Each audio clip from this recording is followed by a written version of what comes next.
पति, पत्नी और नौकरानी। शीतल और अभिमन्यु की शादी को 5 साल हो चुके थे, लेकिन अभी तक उनका कोई बच्चा नहीं हुआ था। इसकी वजह से शीतल और अभिमन्यु परेशान रहते थे, लेकिन उन दोनों से ज्यादा परेशान थी शीतल की सास, यानी अभिमन्यु की माँ जानकी देवी। जानकी देवी चाहती थी कि जल्दी से जल्दी उनकी गोद में पोता या पोती आ जाए, और इसलिए वो अपनी बहू शीतल को लेकर एक दिन हॉस्पिटल पहुंची। डॉक्टर मैडम, जरा ठीक से चेक करके बताइए ना। कई बड़े बड़े डॉक्टर को दिखाया है, लेकिन मेरी बहू माँ ही नहीं बन पाती। मैंने शीतल को बहुत अच्छे से चेकअप किया है। देखिए, बात यह है कि शीतल के अंदर माँ बनने की कैपेसिटी नहीं है। ये आप क्या कह रही हैं डॉक्टर साहब? कोई तो इलाज होगा ना, कोई दवाई दे दीजिए। देखिए, कुछ प्रॉब्लम ऐसी होती है जिनका कोई ट्रीटमेंट नहीं होता। आई एम सॉरी टू से, लेकिन शीतल कभी माँ नहीं बन सकती, क्योंकि उसके यूट्रस में अंदर से ही कुछ प्रॉब्लम है। घर आने के बाद क्या हुआ माँ? कहाँ लेकर गई थी आप शीतल को? अरे कहाँ लेकर जाती, डॉक्टर मैडम के पास ले गई थी, लेकिन तेरी बीवी तो कभी माँ बन ही नहीं सकती। मम्मी जी, इसमें मेरी क्या गलती? अगर अंदर से कोई प्रॉब्लम है तो उसमें मैं भी कुछ नहीं कर सकती। जानती हूँ, ये बात डॉक्टर के मुंह से सुन चुकी हूँ। अब दोबारा मेरे सामने इस बात का गाना मत गा। अरे माँ, परेशान होने की जरूरत नहीं है, हम सोचते हैं ना कुछ।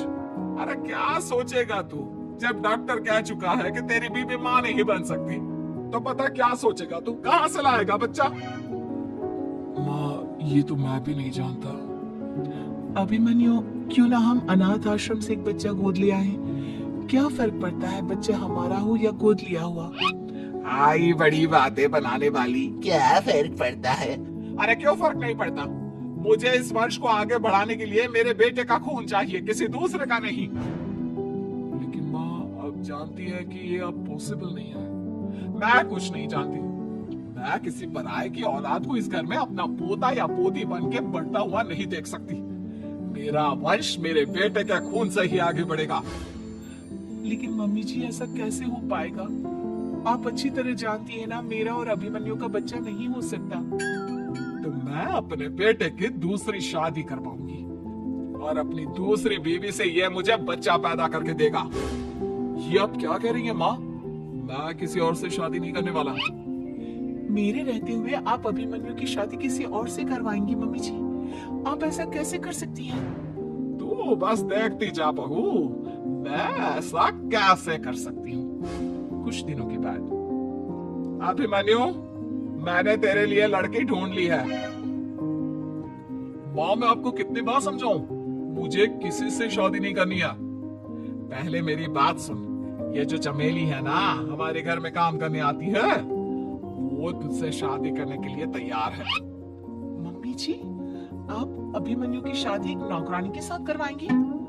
वो इसलिए क्योंकि चमेली दिखने में बहुत खूबसूरत है, बच्चा भी सुंदर ही होगा। मम्मी जी, लेकिन एक बच्चे के लिए अपने बेटे की शादी नौकरानी के साथ करवाना, क्या ये सही है? अगर अभिमन्यु ने शादी नहीं की ना, तो मैं अपनी जान दे दूंगी। अब देख लो, अगर तुम्हें अपनी माँ की जान प्यारी है तो तुम्हें इस नौकरानी के साथ शादी करनी ही होगी। इस तरह जानकी देवी अपने बेटे अभिमन्यु की शादी नौकरानी चमेली के साथ करवा देती है। कुछ दिनों के बाद, नौकरानी से मालकिन बन के तो मजा आ गया, अब तो मैं इस घर की मालकिन हूँ। देखो, अपने आप को ज्यादा मालकिन समझने की कोशिश मत करो। एक बार तुम्हारा और अभिमन्यु का बच्चा इस दुनिया में आ जाए, उसके बाद तुम इस घर से हमेशा के लिए चली जाना। अरे जाओ जाओ, किसी और के आगे बातें बनाना। एक बच्चा तो पैदा नहीं कर सकी, बढ़िया आई। जाओ, जाकर मेरे लिए कॉफी बना कर लाओ। नौकरानी मैं हूँ या तुम? मम्मी जी, देखिए ना शीतल मुझसे किस तरह से बात कर रही है। शीतल, तुम्हें पता है ना चमेली प्रेग्नेंट है, मेरे बेटे के बच्चे की माँ बनने वाली है। वो जैसा कहती है वैसा करो।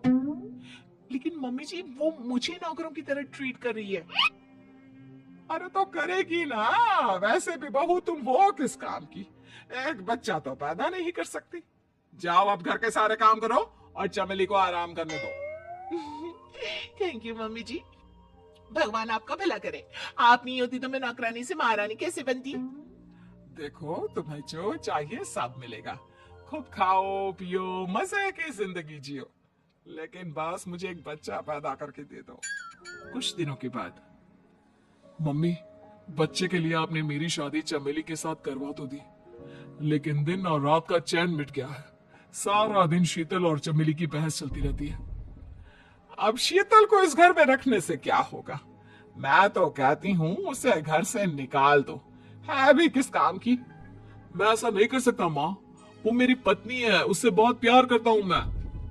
तुम्हारी पत्नी चमेली है, चमेली, उससे प्यार करो। अरे तुम्हारे बच्चे को जन्म देने वाली है वो। अभिमन्यु, मैं खुद ही इस घर से चली जाती हूँ। वैसे भी अपने ही घर में नौकरों की तरह रहकर परेशान हो चुकी हूँ। घर की नौकरानी मेरे ऊपर हुक्म चलाती है, वो तुम्हारी पत्नी बन चुकी है। अब मेरा इस घर में क्या काम? अभिमन्यु के बार बार रोकने पर भी शीतल उस घर से चली जाती है।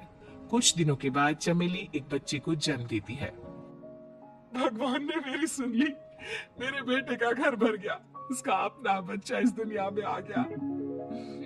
मम्मी जी, बच्चे को हाथ लगाने से पहले मेरी एक शर्त तो सुन लो। तुम कहना क्या चाहती हो चमेली? आपकी मम्मी को बहुत शौक था ना अपने पोते को खिलाने का। अब देखो, इस दुनिया में हर चीज की कोई ना कोई कीमत तो होती है। तुम अपनी आधी प्रॉपर्टी मेरे नाम कर दो, बच्चा तुम्हारे नाम। अरे लेकिन मैंने अपने बेटे से तुम्हारी शादी करवाई है, अब ये सौदेबाजी कहाँ से आ गई? जो औरत अपनी बहू को घर से निकाल कर एक नौकरानी के साथ अपने बेटे की शादी करवा दे, वो तो सौदेबाजी कर ही सकती है ना। उसका कैसे भरोसा कर सकते हैं? मुझे बस आप लोगों की प्रॉपर्टी चाहिए, उसके बाद ही बच्चे को आप हाथ लगा सकते हैं।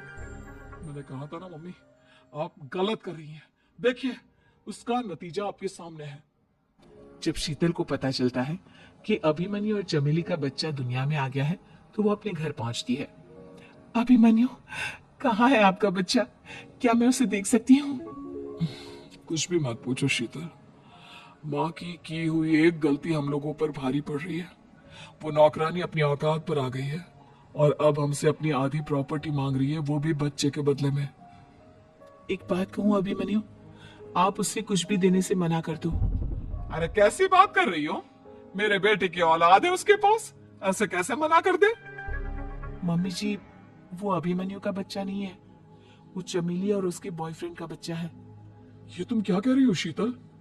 ये देखिए वीडियो, चमेली और उसका बॉयफ्रेंड आपस में बातें कर रहे हैं कि उन दोनों ने मिलकर आपको बेवकूफ बनाया है और अब इस बच्चे के बदले आपसे प्रॉपर्टी भी हड़प लेंगे। हे भगवान, ये मुझसे क्या हो गया? ना तो बच्चा मिला और अपने बेटे की नौकरानी के साथ शादी करवा दी सो अलग। अब क्या होगा?